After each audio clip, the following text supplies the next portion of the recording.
Call us on your cell phone. Culinary Hotline Bling. That can only You're mean one not thing. mistaken, it's a Monday, and yes, we bring you a very special edition of the Culinary Hotline Bling. Sing, sing, sing! Because it's so good, we've decided to bring you more of it, starting off on a Monday as well. And a very interesting topic that we're attacking today in our Culinary Hotline Bling. Fermentation and, of course, fermented foods have gained much popularity in recent years, from sauerkraut to sourdough to kimchi and kombucha.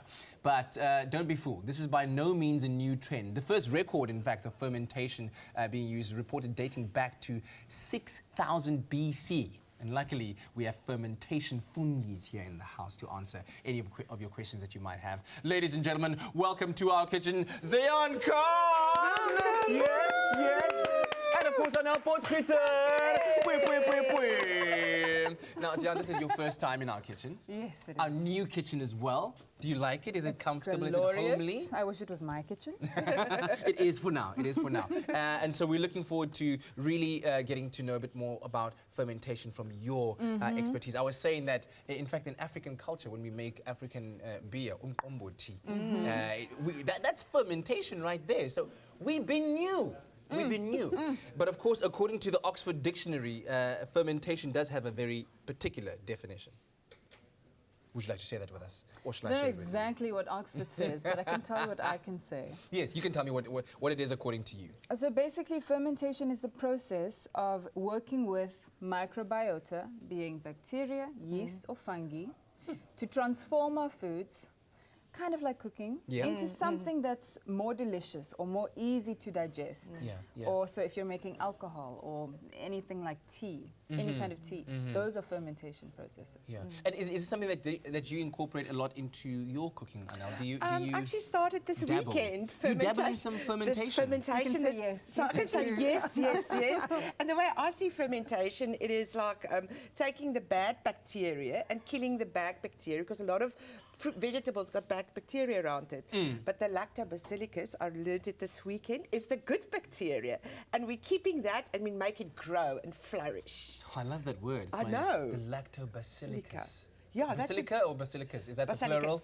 Basilicus is the plural. Yeah, plural. There's lots, millions of them. We want to keep them alive and let them flourish. Do you find that a lot of people don't dabble in fermentation because, like, for instance, if you had to take a pineapple and leave it over a period of time and it ferments, it rots. So people think like, it's not healthy. It's kind of like, ew.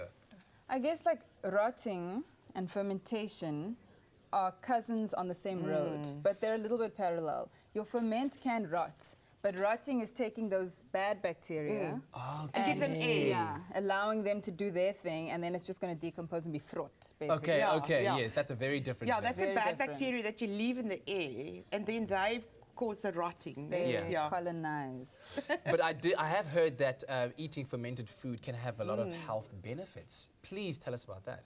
Definitely. There are a lot of health benefits, because you must remember that the lactobacillus and all the other bacteria and yeast are cousins of the bacteria that we find naturally in our body for millennia, since before we were human. And so we need to replenish that, because there's this beautiful community that lives in us and on us also. Yes. And so fermentation helps with that. But also to be mindful that fermentation is not something that is a cure-all for everyone. Some people have some sensitivity to it. Today we'll be talking about sauerkraut, which is a wild fermentation, and kombucha, which has a starter, and they both have different considerations. Okay, good. The way I see fermentation, it jumpstarts your digestive system, isn't it? Because it's already digesting the foods actually on the outside. So when you eat it, it's all there, and it jumpstarts what's going on in your body. Wow. Fascinating stuff. Let's talk about some examples of fermented foods that we can find and that we can enjoy. For, of course, one, yes, we actually did speak about this with Teresa earlier on when we were making our cook sisters. Amasi is a fermented food. Yes. Oh, and you gooi that on some pap. Just, oh, no, it's beautiful. Delicious. It's beautiful. And the yogurt. Yes. Something that you eat in the morning. Yogurt is a big thing. Sourdough bread. Exactly. I mean, coffee. We don't get coffee or chocolate without fermenting the beans. Now you're telling me something. Coffee. Oh, listen. One of the best experiences I had is I went to Ghana to the cocoa farms where the beans are then obviously processed. And then they take the beans after cupping them out with like a panga. out of Yes, this the only way. cocoa pod, right? Yeah. And then they take this gooey substance which has the beans in it, and they hoy it on this massive piece of like zinc. Like you know the kind In of the which you used sun. to build mukukus with, and then they cover it up with another zinc and then banana leaves on top of that, and then it creates this warmth and this bubbling kind of mess that over a while ferments, and then over a couple of weeks they then remove that gooey substance, revealing the beans which have now incorporated all of those flavors, and then they dry them, and then you're like, oh my gosh, it's chocolate. It's magic. It's totally magic. It's a fascinating process, and we'll talk a little bit more about that. Send us your questions on social media, and we look forward to engaging with you on the Culinary Hotline. Bling! Sing, sing, sing! It's my feel-good breakfast show. Call us on your cell phone. Culinary Hotline Bling. Call the neighbors! It's time for the Culinary Hotline. Bling! Sing, sing, sing! And today we're exploring the wonderful world of fermented foods. We've got our fermentation foodie, Zayan Khan, joining us over here alongside Anel Potgieter as we learn more about why this trend is picking up all across the world. The health benefits of fermented foods are being highlighted and everyone is starting to switch over to them. And we're going to be showing you right now, as you can see, lots of ingredients all across the table, how to make one of the, I guess, quintessential fermented recipes out there, right? One of the most popular or obvious, I would say, even though fermented foods go across the whole entire world. Yes. So we're going to be talking about sauerkraut and showing how to make sauerkraut. The ingredients we have. We've got cabbage. Yep. And then we've got some flavour and some garlic. Some garlic. Yeah. Okay, that goes in there. Yeah. So well in sauerkraut. Yeah, garlic. It's a bit of fennel. Cumin, I think that's it. And here's a bit of fennel. There we And I go. think, Zon, you don't put too much in there because the fermentation process amplifies the flavour of everything. Hey? Yes, yes, This yes, yes. about it, but I will also say that at every single point you need to taste. Okay. And so now Anel is putting in the salt, and there's many, like literally 1,000 different ways to make sauerkraut. The one that I was taught to do is 2% of the weight of what you are fermenting. Yes, okay. Another one is like, it's like a tablespoon per cabbage head, but you don't know the size of the cabbage head. But Yeah. an easy way, because not everybody has a scale, right? True. Is to make it saltier than salty. So a Okay. little bit more salt than is salty for you, like olives. You Yes, wouldn't yes. eat a pile. Okay, some people would eat a pile of olives, but you wouldn't eat a pile of olives because it's too much for the body. And so you want to do that so that when you get it into the jar and it begins to respire and become fermenty and it begins the fermentation process, the flavors will develop. That salt will minimize in flavor and it will begin to be much more sour. Listen, I had very little faith that this cabbage would turn out into anything after you adding all those, because you were essentially adding dry ingredients. But now Exactly. you've worked it with your hands, Yeah. and I can almost see the fermentation starting to take place. Because you're now creating a natural brine. See that water there? That's like a natural brine. Maybe hold it up and squeeze it, then you can see. Look at There we that. go. Yeah. And Kat, I made my own for the first time this weekend. Look at that. Is that you? Yeah. Oh, that's what the AP stands for over Number there. one. I love that hashtag #1 SK sauerkraut 0607 AP. Stand up. So I added some carrots in there and a few jalapeno chilies. Can you do see. that? Yeah, so you can add different flavors to it. Yeah. Yeah, one of my favorite is to do ginger and pineapple. Ooh. Very nice. With a sauerkraut. Which is the same like Would, you're doing. would that make it like a dessert kraut? No, it's still going to be savory and sour, but just a little bit sweet. So for my flavor profile that I like, and also to convince people, because can be new for people. Why must I eat Yes. sour food? What are you talking about? Isn't it fruit? This is traditionally a German dish, right? It's a German yeah, and thing. I suspect that it must have come more from Asia, because that was being done a lot longer. Okay. And now this is just, because cabbage and so on, it comes from Europe, but there's other cabbages that come from further east. Okay, now Zan, tell me now. Yo, This look is how now how ready far it I've got. is. Can That's we bottle this great. now That is already? so ready to So bottle. I've like really just squished out all the natural juices Exactly. of the cabbage. So let's pretend Yeah. but we can.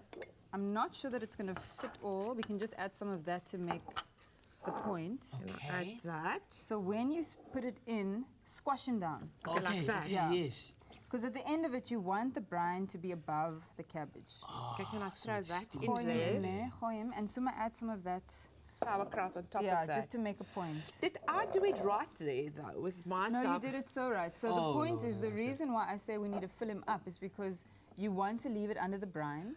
So we're Okay. going to take one of these cabbage leaves, Yes. just like See you there. did with your plastic bag full of Yeah. water. Because what I've done here, Kat, I put a plastic bag full of water. Yeah. So it stops there. There's no air in there. So you create that anaerobic space where the lactic acid can grow, that lactobacillica can grow. Whew. Yes. Yeah, bless your chemical My- vocabulary. my- It's my so knowledge. cool. It is Put it so in here cool. so I it love doesn't it. spill everywhere. And then you're gonna press it down a little And you bit press there. it down. And then you Okay. get a friend to help you because while you close it, you got to capture that vacuum space. Yeah. And just And the thing is with this stuff is that you get different jars. So here in South Africa or in Southern Africa, we get these kind of gewone jars, which is the aluminium lid or whatever metal that is on the glass. So there is enough give. So because what's going to happen is as you pack it, as this starts to respire, carbon dioxide is going to be pushed out of the cells as the yeast starts eating all the sugars and starches, and it will start to push out of the lid. In other places, you get jars like this, Yeah. which have like kind of lock. These are preserve jars. Yeah. And so you push down these locks, and that creates. a vacuum in You there. push down the lock. There we go. And that creates not a vacuum, but like it's super tight. Yes. Super tight. But isn't it going to So- go exploding all over me in my kitchen? So if I don't give it air to breathe, Yeah. isn't Then it this might. going to So explode? Here in the Southwestern Cape, Yeah. it won't get so hot, but when it is hot, it can. So we Yeah. just kind of pull this teat. We Here we go. burp the jar. Oh, is that okay, that's wait, what that's pause, because that was going to be my next question about burping. We're going to take a break. This is a lot of information to take on board, and when we come back, we'll explore more of the fermentation process and making things like kombucha and kimchi. Oh, Yeah. After the break, SMS E to 33728. So that's how you burp it, just like that. Yeah. It's my feel-good breakfast show. Call us on your cell phone. Culinary Hotline Bling. Fermentation is always part of a community, and sharing ideas and sharing scobies is that you don't even need a caffeinated tea. This is the thing that we always thought.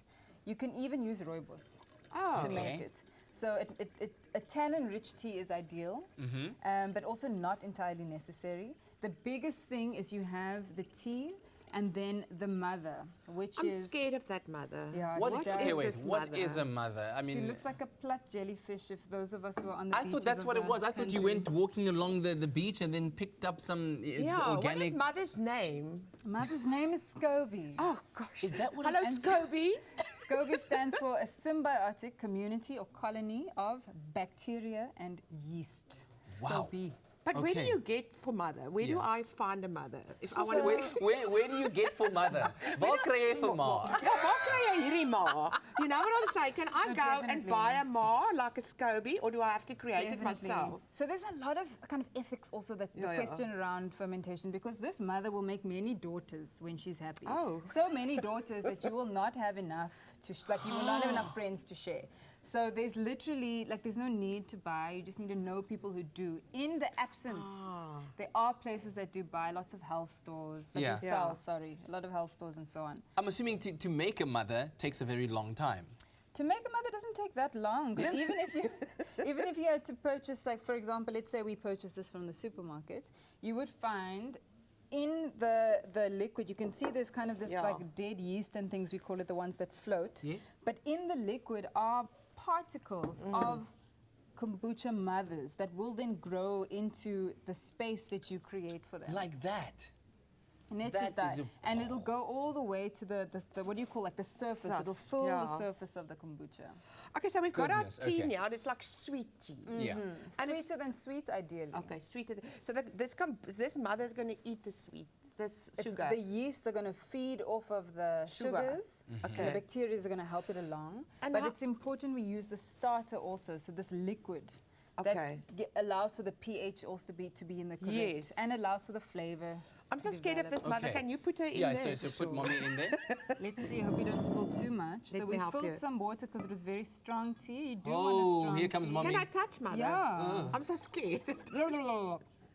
But Oh my goodness. Oh, A lot of That people. is so strange. Go in, mother. Go in, go in, go in. This Let is me like hear you think. Stranger Okay. Things. It is like Stranger Oh, Things. It's like Wow. the other side. upside down. The upside down. It is a bit like the But upside now down. you've got the mother in this like lukewarm water tea. Do you close this lid now? How do you A do point this? on that, so you can make strong tea, and what I do is leave it overnight, and then in the morning put everything in, put the kombucha mother in. Oh, okay. And then, as opposed to the sauerkraut, which is an anaerobic Yeah. fermentation, you see your plastic bag is cutting out the oxygen flow from above. Yeah.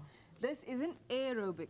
Oh, wow. So we can, for example, if we had the lid, we could just put the lid on so that Yeah. it's not tight. Okay. Or you can put a sheet of paper or a material So just allow it to. to breathe, breathe. respire, but also to not allow any dust or insects, because the Okay. fruit flies are going to love this. They love some mother. So where do I put this mother and this tea now? In my cupboard between my clothes, or where does it go? Like in a dark place? Like, Probably depending on how quickly you want that fermentation to happen, you might want to have it in the where fridge. do you put this thing? In a dark place? Same with your sauerkraut. You want it to not have direct light. Okay. Because that will, they're alive moss. Now you're making environments in Yes, these jars. yes. And so they will, as the heat goes up or goes down, they will Yeah. adapt. But this one you want to keep it away Sure. from direct light. And if there's a place like in the kitchen where there's already too many flies in the summertime, Yeah. then Like- keep it somewhere else. All right, ladies, wow, what an education, what a fermentation and fascination around fermentation. SMS the keyword drink to 33728 and we'll send you a recipe so that you can make your own Yes. kombucha at home. And there you have it, Fermented Foods Sure. 101. Thanks so much to Zayan Khan. She's been Yes, absolutely thank amazing. you. Thank A you very wealth much of for knowledge and having me. experience as well. I think I definitely feel far more informed and even inspired to maybe start some of my own And maybe taste some.